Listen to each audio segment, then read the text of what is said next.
नमस्ते, म कमल कोटलको तर्फबाट न्युज 99np.com मा तपाईहरुलाई स्वागत छ। आज विशेष गरेर उहाँहरूले सिँचाइको पनि पैसा तिर्नु पर्दैन, सिँचाइको रकम हामीले तिर्दिन्छौँ भनेका छौँ। त्यसले गर्दा धानको दिन तपाईँको धेरै अगाडि अब विभिन्न प्रधानमन्त्री भइसकेका, चाहे बाबुराम भट्टराई होस्, माधव नेपाल होस्, खड्ग ओली होस्, तपाईँको झलनाथ खनाल होस्, सबै प्रधानमन्त्री भएकै बेला मलाई लाग्छ आज 20 वर्षदेखि यो प्रक्रिया पुग्दै गर्दा अहिले मात्र आएको हो। तपाईँको अगर 20 वर्ष यो पैसा अनुदान लिँदै गर्दा राम्रो थिएन भने त्यतिखेर किन चुप्प लागेर बस्नुभयो हाम्रा खड्ग ओलीजी? किन झलनाथ खनालजीले विरोध गर्नु भएन? किन बाबुराम भट्टराईजीले गर्नु भएन? त्यही यो प्रक्रिया पुर्याएर अहिले प्रधानमन्त्री शेरबहादुर देउपाको पालामा आउँदै गर्दा एउटा यो अनुदानको रूपमा पैसा आएको छ। यो अनुदान चाहिँ सदुपयोग गर्नुपर्छ नेपाल सरकारले। यो सदुपयोग गरेर नेपाल सरकार जुन अहिले सबभन्दा बढी लगानी त्यो रकम विद्युतमा खपत कम खर्च गर्न खोजिराख्नु भएको छ, केही पिच बनाउन खोजिराख्नु भएको छ। त्यही गर्दा एउटा त्यो सक्सेस गरेर इमान्दारितापूर्वक त्यो चुहावट नभएर त्यो खर्च गर्न सक्यौँ भने अहिलेको सरकारले मलाई लाग्छ एउटा बिजुलीमा एउटा हामी आत्मनिर्भर त बन्छौँ, साथै हामीले भारत निर्यात गर्न सक्छौँ, चाइना निर्यात गर्न सक्छौँ, बङ्गलादेश निर्यात गर्न सक्छौँ। नेपालको एउटा मूलभूत आधारमा हाम्रा आवश्यकताहरू जुन छन् एउटा आम्दानीका बाटाहरू खुल्न सक्छ। त्यसले गर्दा हामीले अब त्यो विरोधको रूपमा मात्रै विरोध गर्नु हुँदैन। अब हुन त अब मलाई लाग्छ यो अहिले पास गर्दै गर्दा सबै पार्टीका साथीहरूले मौन समर्थन भन्नुहोस् या अन्य समर्थन भन्नुहोस्, सबै समर्थन भएर नै यो पास भएको छ। फेरि पनि केही साथीहरूले विरोध गर्छन् भने यसको विरोध गर्नेको कुनै तुक छैन। यो धेरै पहिलेदेखि यहाँसम्म आइपुग्यो, धेरै वर्ष अगाडिदेखि विभिन्न प्रधानमन्त्री मन्त्री विभिन्न मन्त्रीहरूको पार गर्दै यहाँ आइपुगेको छ। त्यो त यो अनुदान हो, अनुदान लिनुपर्छ, अनुदान किन छोड्ने, त्यसमा पनि फिर्ता गर्नु पर्दैन भन्ने कुरा आएको छ। यो अनुदानलाई सदुपयोग चाहिँ इमान्दारीपूर्वक गर्नुपर्छ। जस्तो अब अहिलेको माहौल, चुनावको माहौलले चाहिँ के बुझाइरहेको छ भने नेपाली जनताले के बुझेका छन् भने अब नेपाली काङ्ग्रेस र माओवादी गठबन्धन गरेर मात्र एमालेसँग चुनावी मैदानमा जाने भन्ने नीति छ नि। जस्तो कि नेकपा एमाले चाहिँ हामीले हराउँछ या जित्न सक्दैन भनेर हो कि के कारणले चाहिँ नेपाली काङ्ग्रेस र माओवादीलाई गठबन्धनको आवश्यक पर्यो होला? के त्यस्तो कमजोरी छ कि एमालेसँग सकिँदैन भन्ने हो कि त्यस्ता के खास त्यस्ता एजेन्डा छन् कि हामीलाई बहुमतको सरकार चाहिन्छ भनेर हो कि के कारण हो? थोरै नेपाली जनतालाई खुलस्त पार्नुहोस् न मेयर साहब। एकदम ठिक कुरा गर्नुभयो। हामीलाई गठबन्धनको आवश्यकता छैन। वास्तवमा जुन योभन्दा अगाडिको केपिएलको सरकारले जुन ज्यादती गरेको छ, तपाईँको जुन एउटा बर्मलुट गरो, अब भ्रष्टाचार त्यो जुन तपाईँको 4 वर्ष 3.5 वर्ष उहाँले गर्नुभयो, त्यो गर्दा भ्रष्टाचार मात्रै गरे, काम केही गरेन, गफ मात्रै गरे, तपाईँको शिलान्यास मात्रै गरे, काम चाहिँ केही गरिदिएन, कुनै विकास नयाँ निर्माण ल्याउन सक्नु भएन उहाँहरू। त्यो गर्दा गफ गरेर उहाँहरू बस्नुभयो र अहिले नयाँ सरकार आउनुभएको छ। नयाँ सरकार शेरबहादुर देउपाले नेतृत्व गर्दैछ। त्यो सरकारले नेतृत्व गर्दै गर्दा मलाई लाग्छ यो हामीले गाउँपालिका हार्छौँ भनेर होइन। अब यो 5 दलको सरकार काठमाडौँमा बनेको छ। यो 5 दल चाहिँ सँगै लानुपर्छ। आउने दिनमा पनि पूर्ण रूपमा बहुमत आउनुपर्छ। अहिले बहुमत पनि नभएको कारणले पूर्ण रूपमा बहुमत आउने गरेको लागि मात्रै मलाई लाग्छ यो गठबन्धन हुन गइरहेछ। नभए यो गठबन्धन चाहिँ काङ्ग्रेसले डराएर मलाई गरे जस्तो लाग्दैन। यो गठबन्धन नगरे पनि नेपाली काङ्ग्रेसले मलाई लाग्छ धेरै अधिकांश सिटमा जित्न झापा जिल्लामा सफल छ हामीले बुझेका छौँ। तपाईँको हिजो पनि 5वटा गाउँपालिका नगरपालिका जितेर नेपाली काङ्ग्रेसले नेतृत्व गरिसकेको छ। यसपालि अझ मलाई लाग्छ 5वटा बढाउने ठाउँमा धेरै पालिका नगरपालिका बढ्ने स्थितिमा छ। त्यो गर्दा यो सरकारलाई बचाउनको लागि तपाईँको र आउने फेरि चुनाव हुन्छ, तपाईँको सङ्घीय चुनाव, त्यो चुनावमा पनि कमसेकम गठबन्धन गरेर जाने र सरकार फेरि पूर्ण बहुमतको रूपमा बनाउनको लागि भए पनि तपाईँको यो गठबन्धन आवश्यकता परेको छ। त्यही कारणले गर्दा मलाई लाग्छ नेताजीहरूले अलिक बढी जोड दिएर यो गर्नुपर्छ भन्ने कुरा आएको छ। जस्तो अब युक्रेनमाथि रुसले आक्रमण गर्नु, तपाईँ रुसलाई समर्थन कि युक्रेनलाई समर्थन? यो आक्रमण युक्रेन एउटा सानो गरिब देशमाथि गर्नु रुसको यो एकदमै घातक छ र यो कारण हेर्दाखेरि जस्तो हाम्रो नेपाललाई पनि त्यस्ता किसिमका अप्ठ्यारा नआउलान् भन्न सकिँदैन।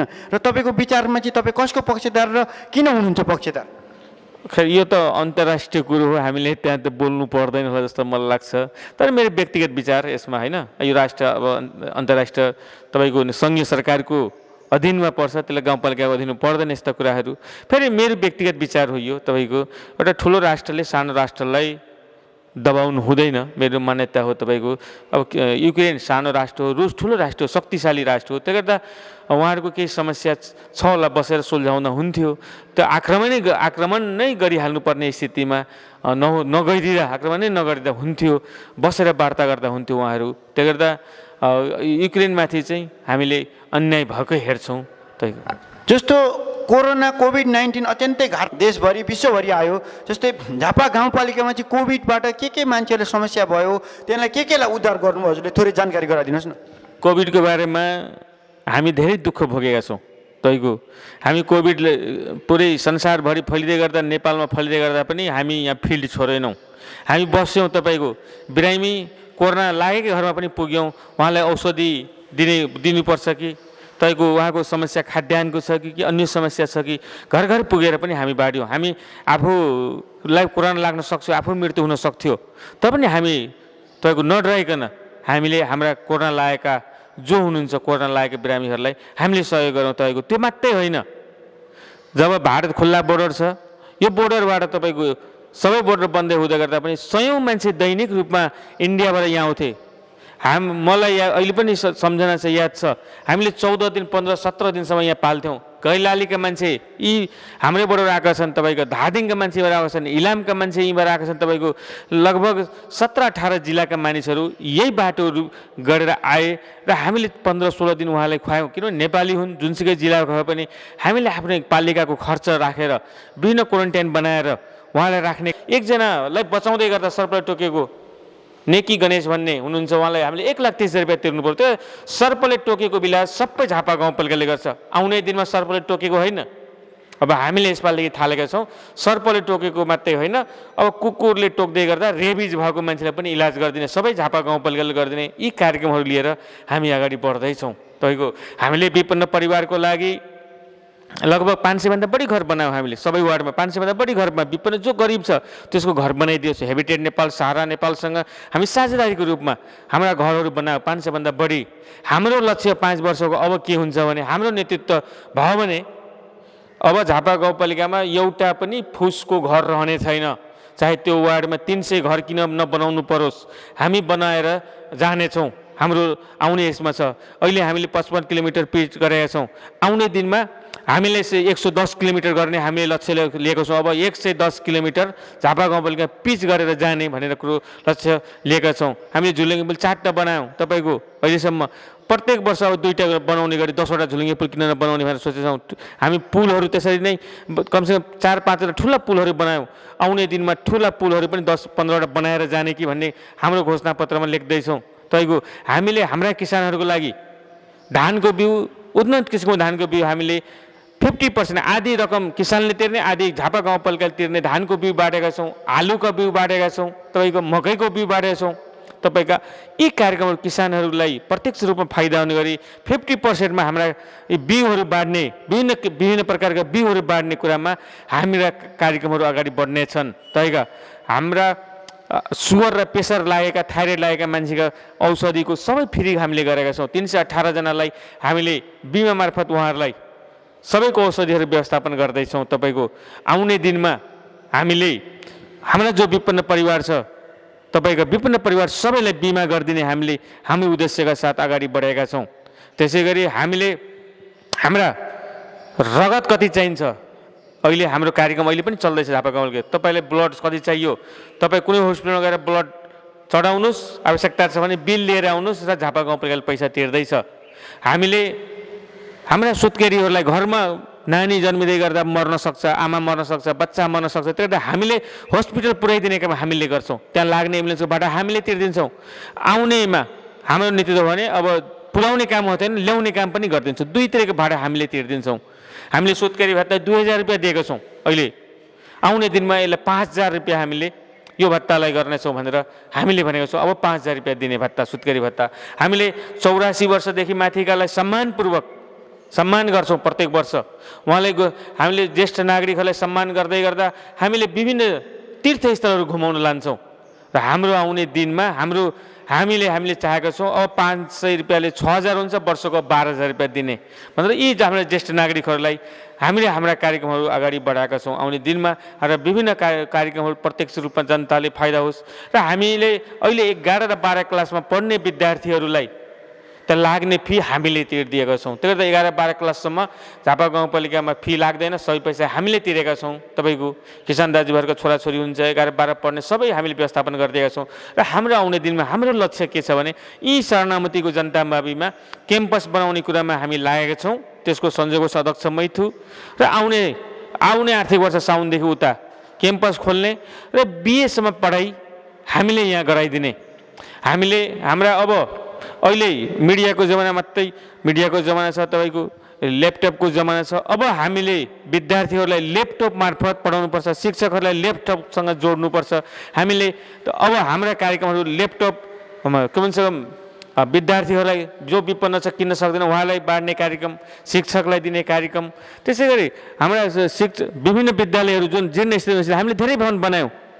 हामीले झापा गाउँपालिका नमुनाकै रूपमा डिलिराजलाई बनाएका छौँ। तपाईँको विभिन्न विद्यालयहरू मदरसाहरू धेरै छ यहाँ। तपाईँको ती मदरसाहरूमा हामीले शिक्षकको व्यवस्थापन गरिदिएका छौँ, शिक्षकको पैसा हामीले तिर्छौँ त्यहाँ। तपाईँको त्यही भएर आउने दिनमा शिक्षक जो हुनुहुन्छ मदरसामा साथीहरू, त्यो मदरसाको शिक्षक पनि हामीले त्यहाँ लाग्ने नेपाल सरकारले जति पैसा तोक्छ त्यसको पनि तलब व्यवस्था पालिकाले गर्छ भनेर पनि यस्ता कार्यक्रमहरूलाई हामीले जोड दिँदैछौँ। हामीले किसान दाजुभाइलाई सिँचाइको व्यवस्थापन गर्नको लागि अघि मैले 100 युनिटको बिजुलीको फ्री गर्नुपर्छ भन्ने कारण पनि छ। किन हामीले मोटर बाँड्दैछौँ, अहिले पनि यसपालि पनि हामीले धेरै मोटर बाँड्यौँ। आउने दिनमा किसानहरूलाई 50%मा जुन किसानलाई चाहिन्छ सिँचाइको लागि मोटर हामीले 50%मा उहाँहरूलाई उपलब्ध गराइदिन्छौँ। किन तपाईँको धेरै अगाडि अब विभिन्न प्रधानमन्त्री भइसकेका, चाहे बाबुराम भट्टराई होस्, माधव नेपाल होस्, खड्ग ओली होस्, तपाईँको झलनाथ खनाल होस्, सबै प्रधानमन्त्री भएकै बेला मलाई लाग्छ आज 20औं वर्षदेखि यो प्रक्रिया पुग्दै गर्दा अहिले मात्र आएको हो। तपाईँको अगर 20 वर्ष यो पैसा अनुदान लिँदै गर्दा राम्रो थिएन भने त्यतिखेर किन चुप्प लागेर बस्नुभयो हाम्रा खड्ग ओलीजी? किन झलनाथ खनालजीले विरोध गर्नु भएन? किन बाबुराम भट्टराईजीले गर्नु भएन?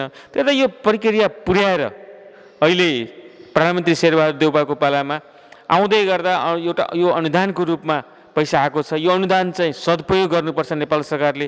र यो सदुपयोग गरेर नेपाल सरकार जुन अहिले सबभन्दा बढी लगानी त्यो रकम विद्युतमा खपत कम खर्च गर्न खोजिराख्नु भएको छ, केही पिच बनाउन खोजिराख्नु भएको छ। त्यही भएर एउटा त्यो सक्सेस गरेर इमान्दारितापूर्वक त्यो चुहावट नभएर त्यो खर्च गर्न सक्यौँ भने अहिलेको सरकारले मलाई लाग्छ एउटा बिजुलीमा एउटा हामी आत्मनिर्भर त बन्छौँ, साथै हामीले भारत निर्यात गर्न सक्छौँ, चाइना निर्यात गर्न सक्छौँ, बङ्गलादेश निर्यात गर्न सक्छौँ। नेपालको एउटा मूलभूत आधारमा हाम्रा आवश्यकताहरू जुन छन् एउटा आम्दानीका बाटाहरू खोल्न सक्छ। त्यसले गर्दा हामीले अब त्यो विरोधको रूपमा मात्रै विरोध गर्नु हुँदैन। अब हुन त अब मलाई लाग्छ यो अहिले पास गर्दै गर्दा सबै पार्टीका साथीहरूले मौन समर्थन भन्नुहोस् या अन्य समर्थन भन्नुहोस्, सबै समर्थन भएर नै यो पास भएको छ। फेरि पनि केही साथीहरूले विरोध गर्छन् भने यसको विरोध गर्नेको कुनै तुक छैन। यो धेरै पहिलेदेखि यहाँसम्म आइपुग्यो, धेरै वर्ष अगाडिदेखि विभिन्न प्रधानमन्त्री मन्त्री विभिन्न मन्त्रीहरूको पार गर्दै यहाँ आइपुगेको छ। त्यो गर्दा यो अनुदान हो, अनुदान लिनुपर्छ, अनुदान किन छोड्ने, त्यसमा पनि फिर्ता गर्नु पर्दैन भन्ने कुरा आएको छ। यो अनुदानलाई सदुपयोग चाहिँ इमान्दारीपूर्वक गर्नुपर्छ। जस्तो अब अहिलेको माहौल, चुनावको माहौलले चाहिँ के बुझाइरहेको छ भने नेपाल जनताले के बुझेका छन् भने अब नेपाली काङ्ग्रेस र माओवादी गठबन्धन गरेर मात्र एमालेसँग चुनावी मैदानमा जाने भन्ने नीति छ नि। जस्तो कि नेकपा एमाले चाहिँ हामीले हराउँछ या जित्न सक्दैन भनेर हो कि के कारणले चाहिँ नेपाली काङ्ग्रेस र माओवादीलाई गठबन्धनको आवश्यक पर्यो होला? के त्यस्तो कमजोरी छ कि एमालेसँग सकिँदैन भन्ने हो कि त्यस्ता के खास त्यस्ता एजेन्डा छन् कि हामीलाई बहुमतको सरकार चाहिन्छ भनेर हो कि के कारण हो? थोरै नेपाली जनतालाई खुलस्त पार्नुहोस् न मेयर साहब। एकदम ठिक कुरा गर्नुभयो। हामीलाई गठबन्धनको आवश्यकता छैन। वास्तवमा जुन योभन्दा अगाडिको केपिएलको सरकारले जुन ज्यादती गरेको छ, तपाईँको जुन एउटा बर्मलुट गरो, अब भ्रष्टाचार त्यो जुन तपाईँको 4 वर्ष 3.5 वर्ष उहाँले गर्नुभयो, त्यो गर्दा भ्रष्टाचार मात्रै गरे, काम केही गरेन, गफ मात्रै गरे, तपाईँको शिलान्यास मात्रै गरे, काम चाहिँ केही गरिदिएन, कुनै विकास नयाँ निर्माण ल्याउन